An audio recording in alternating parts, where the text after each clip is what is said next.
안녕하십니까. 신의균의 국방TV 시큐리티 뉴스입니다. 오늘도 역시 아주 중요한 이 국제정치 그리고 대한민국 안보 관련한 주요 뉴스 알려드리겠는데요. 어제 우리 대한민국이 SLBM 쐈죠. 도산 안창호 함에서 SLBM 발사하고, 그런데 우리가 SLBM 발사하기 직전에 북한은 또 탄도미사일을 기차에서 쐈습니다.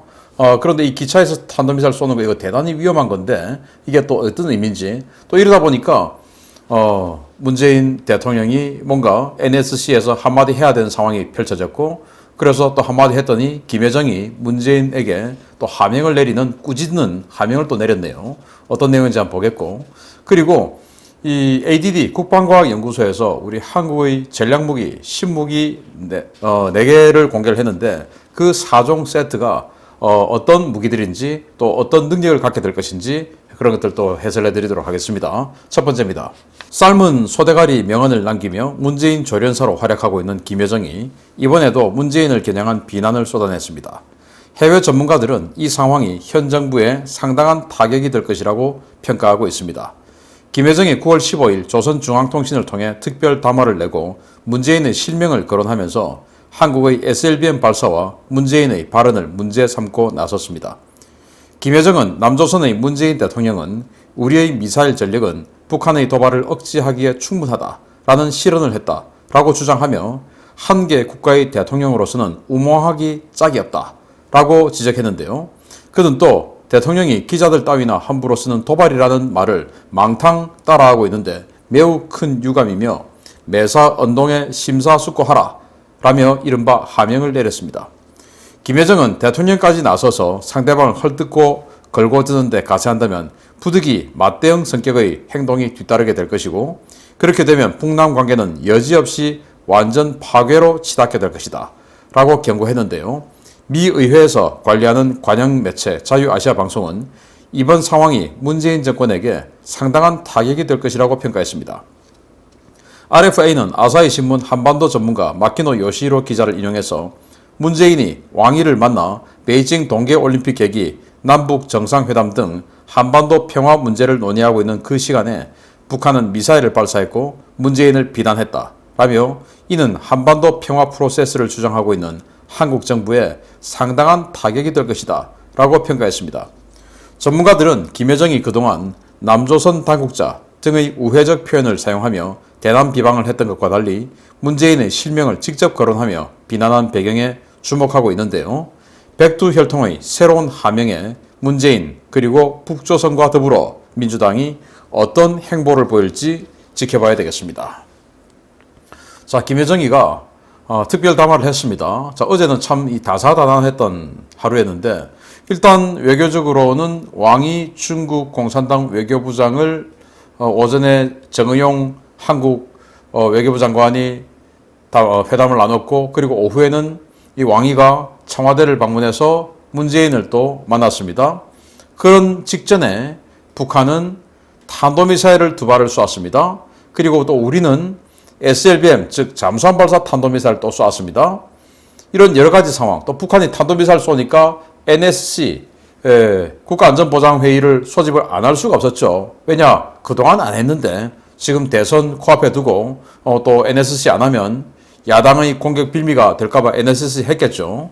그래서 NSC 하고, 또 이미 한국 해군이 SLBM 발사를 하는 이것은 SC, 즉 전략 홍보가 다 계획이 되어 있었던 겁니다. 그래서 이 SLBM 발사를 하고 이걸 전 정부적으로 아주 전략적으로 홍보하고 이제 이러려고 계획이 다 되어 있었던 내용이라서 북한이 느닷없이 오전에 탄도미사일을 발사하는 그 상황에서도 스톱이 안 됐던 겁니다. 워낙 지금 모든 준비가 다 돼서 문재인 정부가 안보는 최고야, 이제 이런 것들을 홍보를 해야 되는데 안 할 수가 없었던 것이죠. 이런 거 보면 북한이 도대체 문재인 정부 편인지 아닌지 정말 어제 굉장히 황당한 짓을 했는데, 그러다 보니 북한은 또 한국의 SLBM에 대해서 한마디 안 할 수가 없는 이런 공방을 주고받을 수밖에 없는 상황이 연출돼 버렸어요. 그것도 중국 본 앞에서. 그래서 문재인은 정말 완곡하게 표현했죠. 우리 SLBM 아주 오래전부터 SLBM 발사를 성공하면은 이걸 대대적으로 홍보하자. 그런데 북한이 오전에 미사일 쏘는 바람에 대대적인 홍보까지는 안 돼버렸어요. 그러나 어제 뭐 뉴스 다 장식을 했지만 사실은 그것보다 더 강력한 홍보를 하려고 계획이 되어 있었는데 북한의 탄도미사일 발사 때문에 완전히 그냥 분위기 다 버려버린 것이죠. 그래도 한마디 안 할 수 없어서 이 미사일은 북한의 도발을 억제할 수 있는 충분한 억제력이 된다. 라는 정도만 이야기했는데 김여정 입장에서는 그것도 불쾌하다. 무슨 우리가 도발이냐? 라고 하는 것이고 그걸 이제 웅몽하기 짝이 없다라고 하는데 이게 북한 문화를 보면 뭐냐? 우매하고 사리 판단을 하지 못한다. 라는 건데요. 문재인이 우매하고 사리 판단을 하지 못한다. 우몽하다라고 이제 김여정이 얘기했는데 이게 삶은 소대가리의 약간 유식한 표현인 것이죠. 그냥 뭐 삶은 소대가리라고 한 거나 마찬가지입니다. 그러면서 기자들 따위나 함부로 쓰는 도발이라는 말을 망탕 따라한다라고 했는데 이 망탕이라는 말은 무조건적으로 따라한다. 너 생각 있냐 없냐? 이제 이 말을 하는 것이죠. 그러면서 네가 지금 그런 소리를 했기 때문에 우리 앞으로 계속 널 괴롭힐 거야. 이에는 이 눈에는 눈이야. 이런 이야기를 한 겁니다. 그래서 RFA 미 의회 관영 매체죠. RFA에서 야 이거 이제 문재인 정부 큰일 났다. 완전 마이너스다라고 이야기를 했고 정말로 공교롭게도 이 시간에 왕이 외교부장하고 문재인은 베이징 동계올림픽 때 뭐 정말 평화적인 올림픽이 돼야 돼요. 국제사회에서 베이징 동계올림픽 보이콧을 하든지 말든지 우리 대한민국은 너무너무 지지해요. 라는 발언을 하면서 거기에서 어떻게든 김정은이 불러가지고 정상회담 쇼, 대선 17일 앞두고 정상회담 쇼를 하는 그 기획에 대한 의논을 하고 있는 와중에 이런 소리를 해버렸다. 김여정이가. 그래서 문재인과 중국이 추진하고 있는 이런 그 베이징 정상회담 쇼에 김여정이 완전히 잿가루를 뿌리면서 그러면서 니들이 우리를 베이징에 초청하고 싶으면 진짜 강력한 또 대단한 대가를 지불해. 안 그러면 지금 오늘 이 발언은 그냥 스타트야. 예고편이야. 지금부터 어마어마하게 너희들 괴롭히고 너 대통령 당선 안 시키게 만들 거야. 그러니까 미국이 제재를 하든지 말든지 확 달라들어서 우리에게 지원해줘. 그래서 이 베이징 동계올림픽 그 이전에 가시적인 지원이 없으면 베이징 동계올림픽에 안 가면 물론이고 그리고 너희들을 마구마구 괴롭혀 줄 거야. 라고 하는 선언인 것입니다. 몸값 올리고 하는 것이죠. 문재인 정부 큰일 났네요. 그런데 어제 북한이 쏘았던 이 미사일은 정말 미국과 소련마저도 과거에 이런 건 안 되겠다. 이건 하지 말자. 라고 했던 바로 그 무기체계입니다. 보겠습니다. 북한이 9월 15일 실시된 탄도미사일 발사는 철도 기동 미사일 연대 훈련이었다고 밝히며 열차 탑재 탄도미사일 실전 배치 사실을 공개해서 충격을 주고 있습니다. 우리 군의 대북 탄도미사일 대응에 비상이 걸렸습니다. 전략군의 철도 기동 미사일 연대가 15일 새벽 중부 산악지대로 기동해 800km 개선의 표적 지역을 타격할 때 대한 임무를 받고 훈련에 참가했으며 동해상의 가상 표적을 정확히 타격했다고 조선중앙통신이 9월 16일 밝혔습니다. 이번 발사는 지난 순항미사일 발사와 마찬가지로 정치국 상무위원이자 인민군 차수로 군 실세 중의 실세로 부상한 박정천이 지도했는데요. 북한은 이번 발사에서 북한판 익스칸데르로 불리는 KN-23의 사거리 연장형을 열차형 발사 차량에서 발사하는 모습을 공개했습니다. 열차를 이용해 탄도미사일을 발사하는 기술은 냉전 시절 소련과 미국이 개발했지만 위성이나 정찰기로 봤을 때 일반 열차와 구분할 수 없어 사전 탐지가 사실상 불가능하다는 이유 때문에 전략무기 제한 협정을 통해 전력화를 제한하기로 했던 무기인데요. 북한은 최근 발사 플랫폼 다변화 전략에 따라 열차를 미사일 발사 플랫폼으로 삼는 방안을 추진하며 관련 기술 개발에 열을 올려왔습니다. 기존의 차량형이나 궤도형 발사 플랫폼은 주둔지를 확인하면 위성과 전자정보 수집 등으로 탐지가 가능하지만 열차형 발사기는 외관이 일반 열차와 똑같고 전국에 촘촘하게 깔린 철도망을 이용하기 때문에 사전 탐지가 사실상 불가능한 수단으로 평가되어 왔습니다. 실제로 북한은 화물열차와 거의 같은 외관으로 개조된 열차를 터널 바로 앞 선로에 정차해 긴급 발사하는 형태로 미사일 발사 실험을 했는데요. 북한의 새로운 미사일 발사 플랫폼의 등장으로 우리 군의 대응 전략 전면 재검토가 필요하다는 지적이 제기되고 있습니다. 야, 큰일 났습니다. 열차형 이게 왜 위협적이냐? 뭐 차량에서 쏘든 뭐 장갑차에서 쏘든 다 똑같은 거 아니냐? 이게 아닙니다. 이 사전 징후를 우리가 파악을 하고 있어야 되고 또 때에 따라서는 쏘려고 하는 사전 징후를 파악하고 선제 타격해서 못 쏘게 만들어야 되는데 적극적인 MD, 수동적인 MD 이렇게 나눌 수가 있죠. 그런데 이건 사전 징후 파악하기 힘들어요. 자, 이번 사진 보셨듯이 터널 바로 앞에서 쏘았습니다. 그런데 북한 열차는 전기 공급망의 미비로 인해서 시시때때로 가다가 섭니다. 대한민국 열차들은 역 아니면 안 서죠. 북한 열차는 아무데나 섭니다. 그러니까 아무데나 서는 열차 중에 하나로 인식을 할 수 있는 거예요. 감시정찰 자산들이. 그런데 이거 지금 수상하다. 이 열차. 이거 쏘면 안 되는데? 그럼 우리가 선제 타격하자. 라고 해서 선제 타격했는데 이게 진짜 만약에 객차라면 여객이 타고 있는 민간인이 타고 있는 객차라면 이거 민간인 대량 살상에 대한 어마어마한 책임을 져야 되지 않겠습니까? 전범이 되는 것이죠. 그래서 열차를 가지고 과거 구소련도 객차하고 똑같이 만들었었어요. 지금 북한도 이 기관차하고 보니까 똑같이 만들어 놨는데 이걸 어떻게 징후를 사전에 판단하고 또 징후로 이거 맞는 것 같은데? 라고 생각해도 혹시나 아니면 이거는 뭐 완전히 전범이 되는 거니까 때리기가 정말 곤란한 것입니다. 그래서 과거 미국과 소련이 전략무기 감축협정 또 전략무기 제한협정을 하면서 미국도 소련도 다 이거 만들었었어요. 미국도 피스키퍼를 열차에 장착하고 다 만들었었는데 야, 인간적으로 이건 안 되겠다. 이건 하지 말자. 라고 해서 미국, 소련 두 나라가 열차 발사 탄도미사일은 서로 간에 폐기를 했습니다. 그런 정도로 정말 위험한 무기체계인데 이걸 지금 북한이 만들었다라는 것이고 또 이 미사일 한번 보십시오. 북한판 익스칸데르 그러는데 저는 익스칸데르 북한판 익스칸데르가 아니고 북한판 현무2다. 뭐 아무리 눈을 씻고 쳐다봐도 그냥 현무2하고 똑같습니다. 물론 우리 현무2가 또 익스칸데르 미사일의 메커니즘을 받아서 만들었다 보니까 또 익스칸데르하고 또 비슷하게 생겼어요. 그런데 어쨌든 현무2하고 똑같다. 자, 이걸 또 800km 날렸는데 익스칸데르는 500km입니다. 편심 탄도 비행을 할 경우에는 500km. 편심 탄도 비행을 포기할 경우에는 좀 더 많이 날아가는 미사일이 익스칸데르입니다. 그런데 이번에 아주 적어도 비행을 했죠. 결국 편심 탄도 비행을 했다는 말입니다. 그런데 우리 현무2가 500km 날아가다가 지금 사거리를 800km 늘렸죠. 근데 어떻게 얘들이 또 800km를 날립니까? 저는 우리 현무2의 기술이 시시각각 단계적으로 계속 북한에 업데이트되고 넘어가고 있는 것이 아닌가라는 의심을 안 할 수가 없는 상황입니다. 우리 언론들 조심해야 됩니다. 여기 이스칸데르 아니고 현무2입니다. 현무2 제가 아무리 봐도.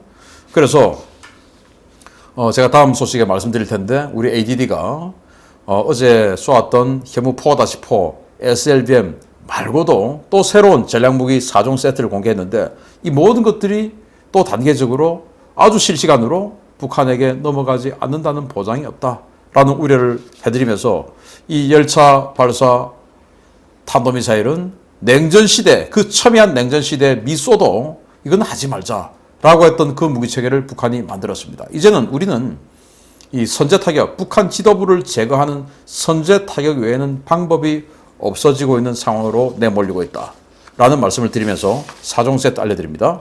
우리나라가 세계 7번째 SLBM 보유국으로 등극한 9월 15일 국방과학연구소가 현재 개발 완료 단계에 있는 첨단 무기들을 동시에 공개했다는 소식입니다.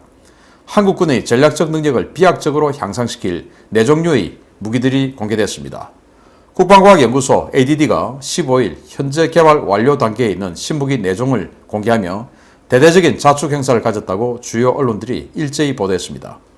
ADD가 공개한 미사일 중 첫 번째는 KF-21 전투기에 탑재될 한국형 장거리 공대지 미사일인데요. ADD는 F-4E 팬텀2 전투기에서 시험 발사되는 장거리 공대지 미사일 기술 실증 모델을 공개하며 현재 탐색 개발 과정에 있는 거의 마무리되었다고 밝혔습니다. 당국은 다음 달 탐색 개발이 완료되면 업체 주관으로 체계 개발이 착수하고 KF-21 블락 2 전략화에 맞추어 한국형 장거리 공대지 미사일을 완성한다는 구상입니다. 두 번째 무기는 괴물 탄도미사일로 불리는 현무4입니다. 이 미사일은 사거리 800km에 탄도 중량이 무려 2톤에 달하는데요. 2톤급 탄도 중량은 세계 어디에도 없는 세계 최강의 위력으로 강력한 벙커버스터 능력을 갖추고 있다는 것이 당국의 설명입니다. 군 당국은 트레이드오프, 즉 사거리를 줄이면 탄도 중량을 최대 4톤까지 늘릴 수 있다고 강조했는데요. 탄두 4톤이면 다탄두 적용도 가능한 수준이기 때문에 기대를 모으고 있습니다. 세 번째 무기는 초음속 대함미사일입니다. 지난해 개발이 거의 끝난 초음속 대함미사일은 이른바 한국판 야혼트로 불리는데요. 군 당국은 이 미사일 개발이 거의 완료되어 실전 배치를 앞두고 있으며 마하 1에서 5 사이의 초음속 대함미사일이라는 점 외에는 구체적인 재원을 공개하지 않았습니다. 마지막 무기는 한국형 고체연료 우주발사대 시대를 열 신형 추진체인데요.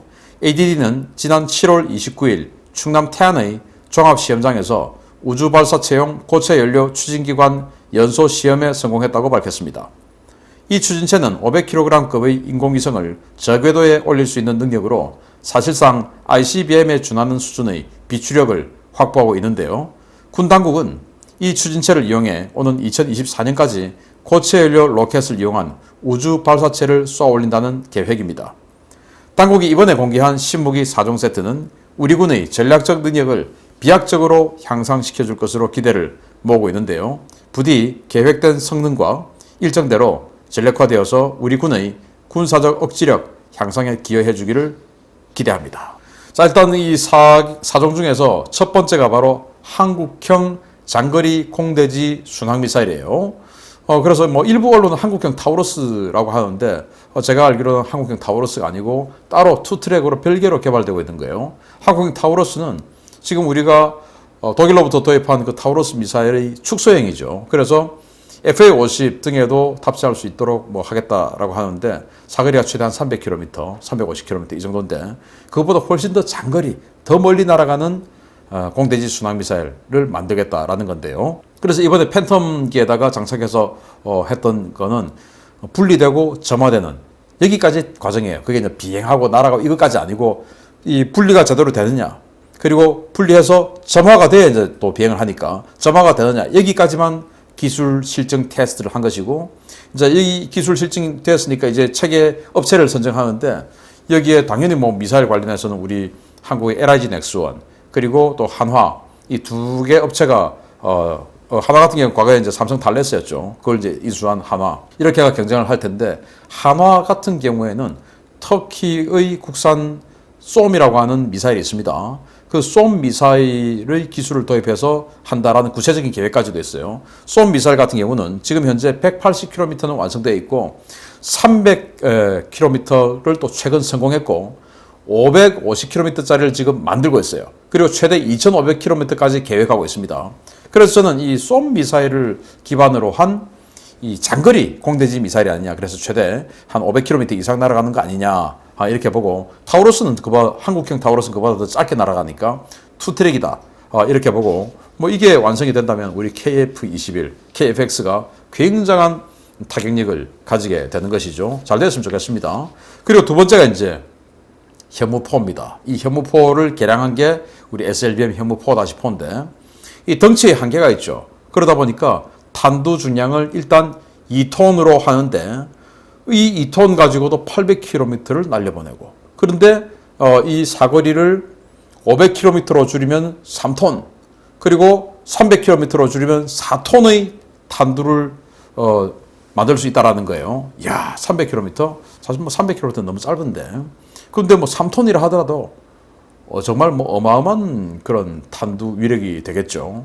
이걸 가지고 다시 우리 SLBM이 현무4-4처럼 이 지연신관 그리고 내려 꽂을 때 마 7 이상의 운동 에너지 이걸 다 합해가지고 운동 에너지가 되어서 뚫고 들어가고 바로 부딪히면서 터지는 이 신관이 아니고 지연신관이니까 그리고 충격 후 얼마 후에 터지게끔 되어 있으니까 이 운동 에너지로 인해서 들어가죠. 충격하고 들어가고 밑에서 터지는 겁니다.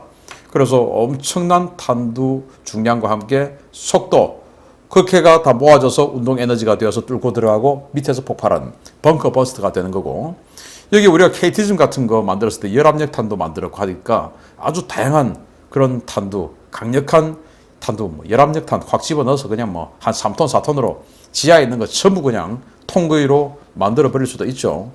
그런 무기 이거 개발되었고, 그리고 이제 우리 해군에서 쓰는 함대함 미사일, 지금 우리 해군 이 미사일이 해성 함대함 미사일인데 이거 사실 뭐 1980, 90년대 기술이에요. 그래서 지금 현재는 전 세계가 전부 초음속 미사일입니다.